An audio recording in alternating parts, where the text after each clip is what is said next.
All right, we're going to update a story for you this morning. A Canadian man can see for the first time in 20 years thanks to a rare surgery that involves his tooth. Now, it's commonly called tooth-in-eye surgery, and it's typically performed on patients with severe corneal blindness. Brent Chapman was one of 3 Canadians who successfully underwent the 2-part tooth-and-eye surgery at Vancouver's Mount Sinai St. Joseph's Hospital earlier this year. You might remember we spoke with Brent 5 months ago after his first surgery, and he is joining us once again this morning from Vancouver. Good morning. Good morning. Let's start off with how you're feeling this morning. I'm feeling great, yeah. No, I'm seeing a lot better than last time we spoke, and yeah, I'm a happy camper. How does it feel, Brent, to have your vision restored? And share with us, what are some of the first things that you did? It's just a surreal feeling. I would say it's very euphoric, and you're just enamored by the smallest kind of simplest things. Things like leaves in nature and mountains and lakes. And one of the first things I did was I have a niece and nephew that are 4 and 2 years old, and I had never really seen them. So getting to see them and just how cute they are and silly and fun, and that was pretty special. I'm smiling hearing you tell that story. I'm trying to imagine that moment for you and for your family. Listen, as we set up, you had to undergo 2 surgeries to restore your vision. Can you walk us through the process?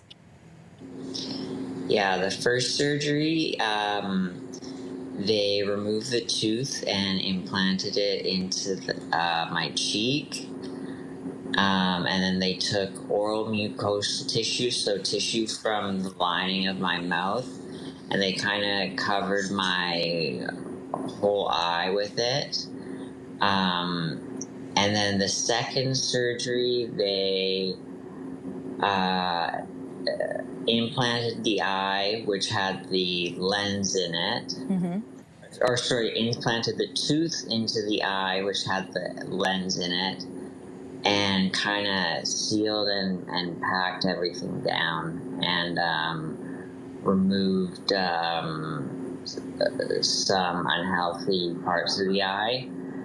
And that's a very simple version, yeah. But it was, it was a 12-hour surgery, and we've required a few tweaks, but that was expected.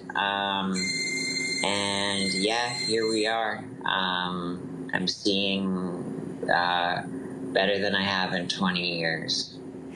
I imagine, Brent, that you were imagining what that moment would be like. But what was it like when it actually happened? You come out of surgery and you are able to see things you haven't been able to see before. Yeah, it was pretty, it was emotional. It's been a very long journey for me. We've really been pursuing this, going all around the world, seeing the top surgeons trying to restore my vision.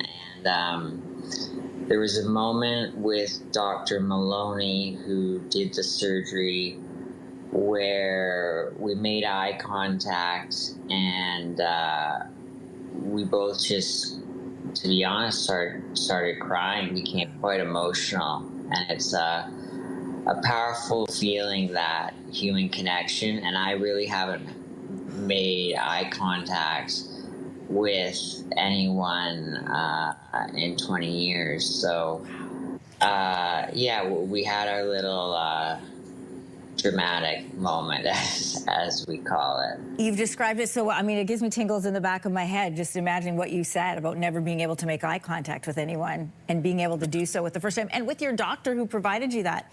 Listen, I know you've learned so many things and you've gained so much post-surgery, but what is the biggest thing you've learned throughout this entire process? I would say I heard this quote that someone will have or they'll think they have all the problems in the world until they have a health problem, and then you only have one problem, and that's your health. So if you don't have your health, you kind of, yeah, it's the most important, I think. It's a really good reminder Yeah. of perspective, Yeah, Brent, for sure. Not to take anything for granted. Brent, it's great to catch up with you. I love hearing, knowing the before of your story and hearing the after and where you're at. Thank you so much for coming back onto Your Morning and sharing that with us. We appreciate it. Absolutely. Thank you. If you like that video, make sure to subscribe to the Your Morning YouTube feed, where you can find all kinds of new content posted every weekday morning.